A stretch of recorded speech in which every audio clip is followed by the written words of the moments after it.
Ammo oyoq kiyimlari Kulmaymiz, bolalar kulmaymiz. o'tgan darsda hammanglar o'zinglarga qadrli bo'lgan narsani olib kelinglar dedingiz. Uyni qidirdim, lekin hech nima topolmadim.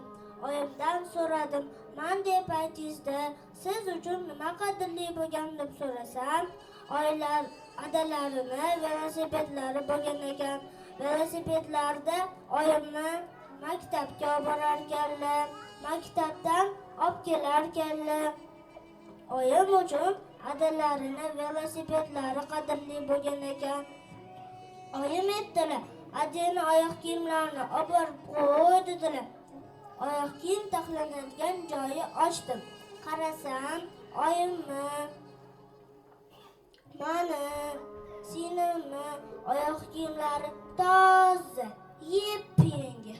Adamniki bo'lsa shu ahvolga tushgan ekan.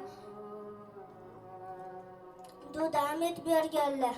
Adam o'qolmagan ekanlar, yoshliklardan ishlagan ekanlar, haligacha ishlaylar.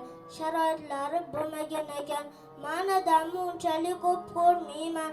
Ertalab uxlayotganimda ishga ketarlar, kechqurun uxlayotganimda ishdan kelarlar.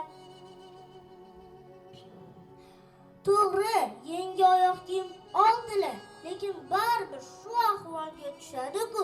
To'g'ri, meni ham planshet, boshqa narsalarim bor, lekin bu oyoq kiyimchalik qadrli emas.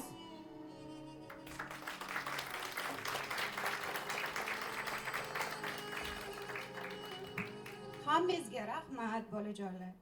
Juda ham yaxshi narsalar olib kelibsiz. Shuning uchun hammamiz ota-onamizni qadrlariga yetishimiz kerak ekan.